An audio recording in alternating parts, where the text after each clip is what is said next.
we're gonna install a hitch on this 2012 F30 BMW 335i. I think this is the hitch here. Mr. Strong Guy has got it. This is from U-Haul. Oh, pretty big box for a small hitch.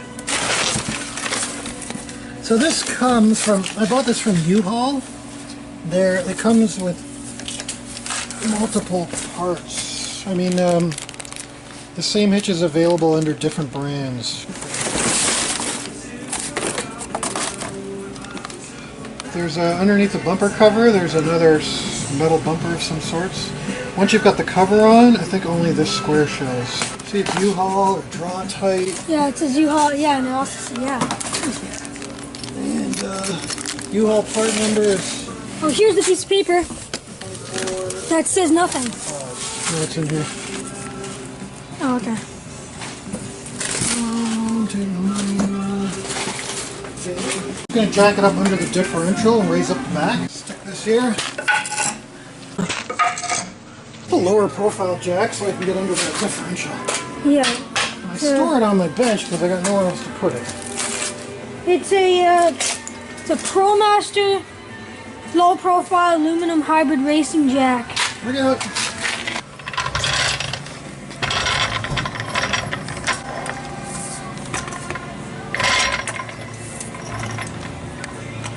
Right there. I've got this foam here, doesn't wreck my bumper. So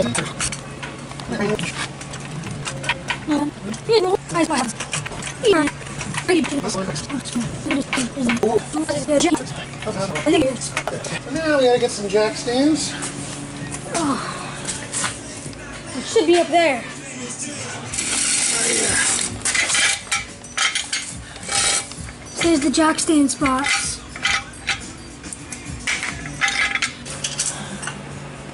So we're not tripping over it. No, it's in nobody's way. It'll come up and touch the exhaust. That's okay. Remove plastic underbody panels. Carefully remove the 3 clips holding wire harness to the driver's side panel.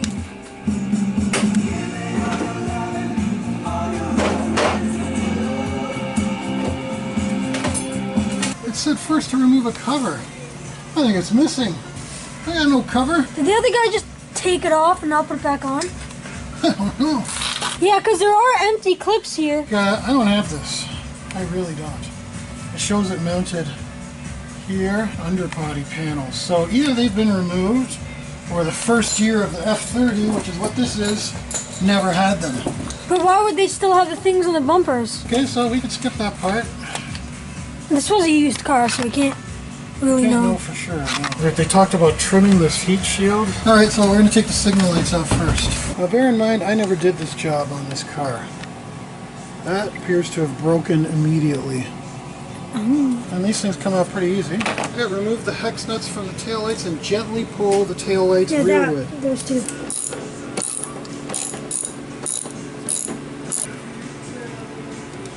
See, it looks like it's clipped on there.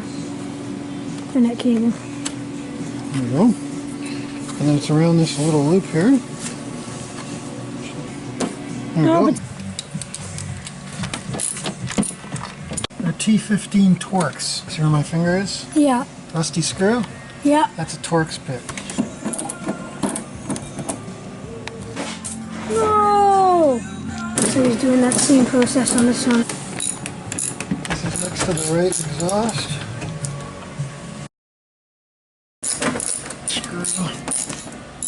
So all the screws have been removed and... Now there is park distance control cables. I don't want to pull them. See, I've never... Whoa. Okay. The whole bumper's coming off. See this big gap here? Oh yes. I don't want it to fall and scratch the shit out of it. It's not going to just come because of the cable. 1, 2, 3, 4 park distance control sensors. We're going to sit it on the box. I don't know why this is here. This is... I gotta cut that I guess it's some sort of reinforcement for the bumper cover. You can actually push against it. You see that while this car is, what, 6 years old? 7 years old? There's zero rust on this Ontario driven vehicle, which I'm pretty pleased about. Now this cover, I think has to come out. This is the actual steel bumper. Oh, tiny bit of rust.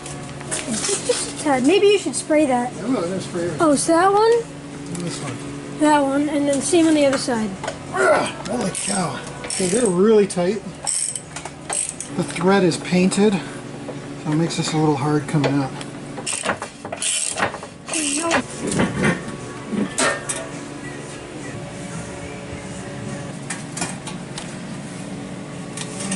Easier. Alright, so now that wasn't very elegant, but undercoating, it's pretty light. It feels like somewhere between 20 and 25 pounds. So I don't think you'll really notice it. A car with this kind of torque.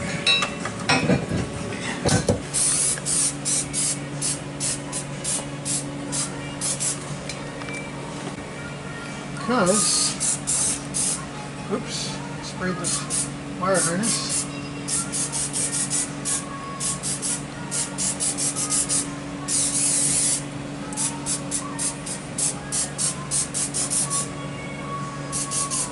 I think that's pretty good. For now, the body itself looks great.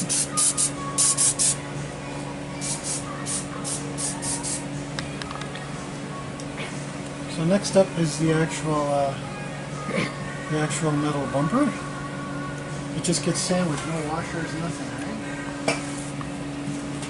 Yeah, it should. No, we have to connect that to the thing. Well, you can do that after. Can't you? I guess so. I mean, Let's see why not. Wouldn't this be in the way now? I don't think so. That plate is massive. Well, it's going to be pulling how much for pounds? Not that much. It's got a 500-pound tongue rating, I think. Or 200 pounds, I can't remember. And it's like 2,000 pounds.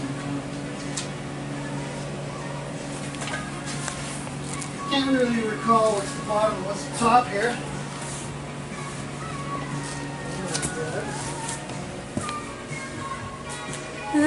It was most likely the other way. Oh wait, yeah, it was like this because I remember the paint fell off of stuff and landed there. Right. Okay. So we used my trickery. See, Dad, this chair is going to good use.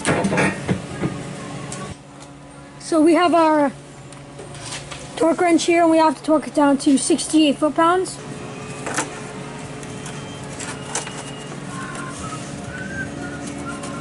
If it was behind, it would just fall straight down. It wouldn't have this tightness to it. Okay, this issue shouldn't happen. Just stick that on before you put this on, and we're just going to skip through this.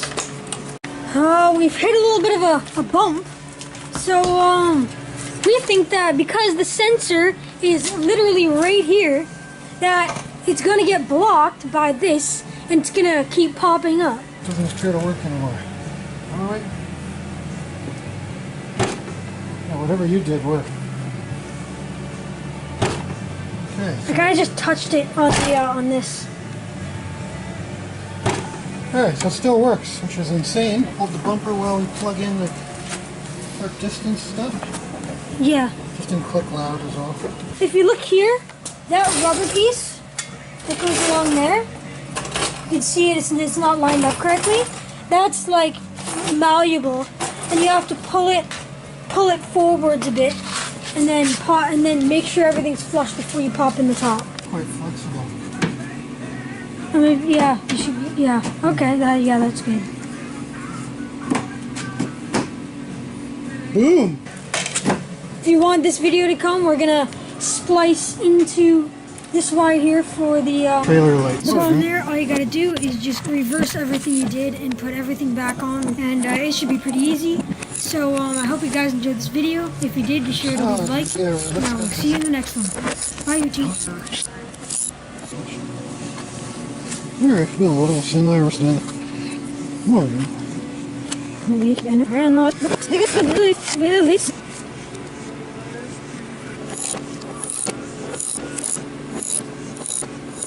see, you're fine. Let's see. Helating en ik word bewust terug. Raak, ik zit nog buis. Het is bijna nou nerven.